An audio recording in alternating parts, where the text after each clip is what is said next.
Hello friends and welcome to this new video Economical Development Lesson 4 Class 9. We are going to study India's economic policy in this chapter that includes a study of mixed economy, 5-year plans and their successes and failures.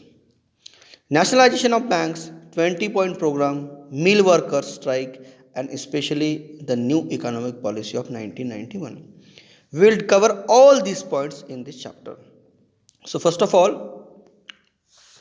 study about the mixed economy. Look at brainstorming about the kind of economy we would adopt the after independence started much before India got independent. Our Prime Minister Pandit Nehru adopted the middle path rather than taking resources to any extremes. Some countries had adopted capitalism while some had adopted socialism. Each of economy had its own advantage. देखिए mix economy India आप सभी को पता है कि near about 150 years was under control of British government के control में near एक 150 सालों का पीरियड था जो इंडिया उनके कंट्रोल में थी। और जब 1947 में इंडिया को फ्रीडम मिली उसके बाद इतने सालों में उसके पहले मुगल्स आए, वो सभी जितने भी मतलब इन्वेडर्स थे सभी ने इंडिया को इकोनॉमिकली बहुत ज़्यादा वीक कर चुके थे। और 2 वर्ल्ड वॉर भी ऑलरेडी इंडिया देख चुकी थी, डायरेक्टली और इनडायरेक्टली जो भी आप कह सकते हो। तो ऐसे कंडीशन में जब इंडिया को फ्रीडम मिल रही है तो इंडिया की अगर किसी भी कंट्री को उसकी डेवलपमेंट करनी है तो उसकी इकोनॉमिकल कंडीशन बहुत बेटर होनी बहुत ज़रूरी है, तभी वो बाकी चीज़ों में क्या कर सकती है, डेवलप कर सकती है। तो इसके लिए इंडिया के हमारे जो फर्स्ट प्राइम मिनिस्टर थे उन्होंने दुनिया की इकोनॉमी की स्टडी की थी। उनको पता था कि इंडिया को किस तरीके की इकोनॉमी अगर हम यूज़ करते हैं तो इंडिया डेवलप होगा। देखिए 2 तरीके की और भी इकोनॉमी होती है, कैपिटलिज्म एक होता है और एक सोशलिज्म होता है।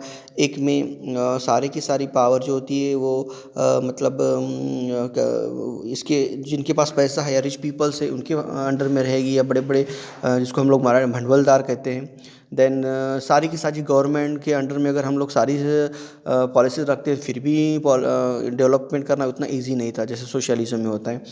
तो फिर करे तो करे क्या, ऐसे कंडीशन में इंडिया के प्राइम मिनिस्टर पंडित जवाहरलाल नेहरू जी ने मिडल पाथ यूज़ किया और इंडिया के लिए मिक्स्ड इकोनॉमी का उन्होंने ऑप्शन चुना।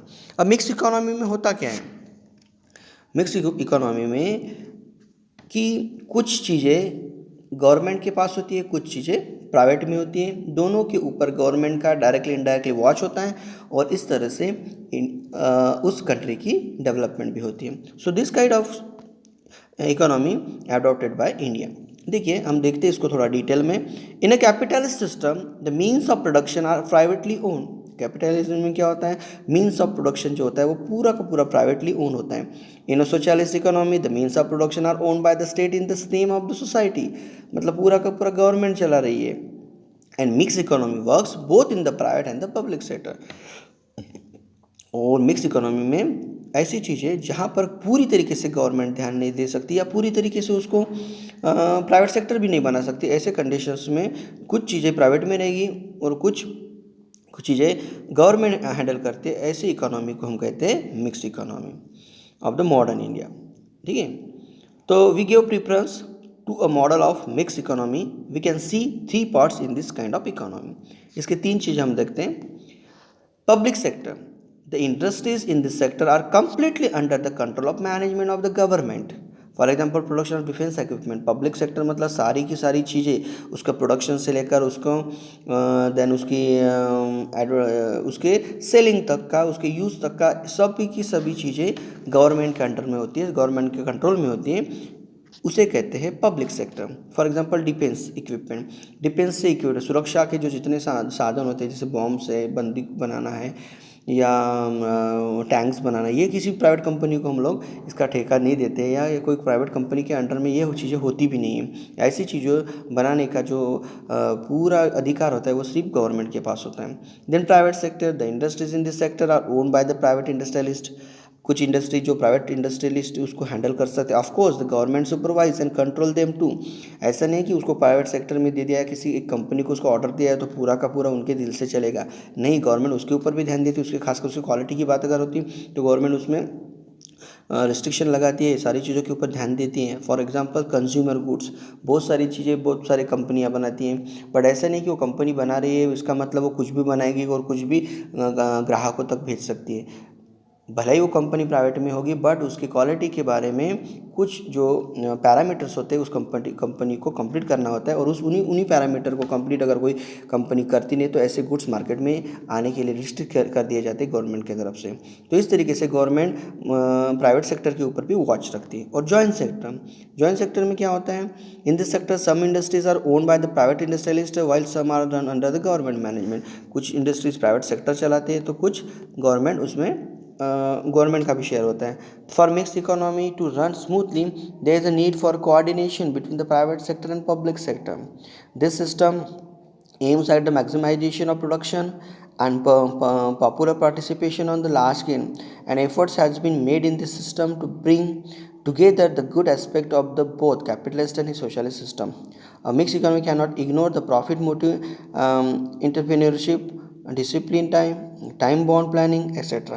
ये सारी चीज़ों को लेकर ही ये सब जो मिक्स इकोनॉमी का फार्मूला है यूज़ किया जाता है। अब ऐसा नहीं है कि अगर हम प्राइवेट में कुछ चीज़ें दे रहे हैं तो प्राइवेट तो थोड़ा सा खुद का फ़ायदा देखेगा, बट इतना भी फ़ायदा वो नहीं कर सकता खुद की कंपनी का कि जिससे आम ग्राहकों को या आम पर्सन को उसका नुकसान पहुँचे। और इस तरीके से देश को अगर आगे बढ़ाना है तो सारी की सारी चीज़ें ना ही प्राइवेट में दी जा सकती हैं और ना ही सारी की सारी चीज़ों के ऊपर गवर्नमेंट ध्यान दे सकती है। जैसे कि अगर हम लोग एक सिंपल एग्जांपल है कि अभी स्कूल्स की अगर बात करें तो बहुत सारे प्राइवेट स्कूल्स भी है और गवर्नमेंट्स के स्कूल्स भी है। गवर्नमेंट्स के स्कूल बहुत जगहों पर पहुंच नहीं पाई है, या कई जगहों पर ऐसा होता है कि फैसिलिटीज़ की अगर बात करें तो गवर्नमेंट जो फैसिलिटीज़ नहीं देती तो प्राइवेट स्कूलों से वो फैसिलिटी मिलती है। इस तरीके से दोनों चीज़ें हमारे देश में चलती है, प्राइवेट स्कूल भी है और गवर्नमेंट स्कूल भी देखते हैं आप। तो जिनकी जितनी कंडीशंस होती है इकोनॉमिकली जो जिसको वो यूज़ कर सकते हैं या जिसको अफोर्ड कर सकते हैं, ऐसे ऑप्शंस वो चुनते हैं और दोनों ही सेक्शन में गवर्नमेंट का या देश की उसमें उन्नति ही होती है, डेवलपमेंट होती है। तो इस तरीके से मिडल वे हमारे प्राइम मिनिस्टर पंतप्रधान पंडित जवाहरलाल नेहरू जी ने उस समय पे चुना था, और उसी तरीके की इकोनॉमी हम लोग आज भी देखते आ रहे हैं। तो इसके बारे में और भी इंफॉर्मेशन हमें लेनी है, but in the next period. Till then bye bye.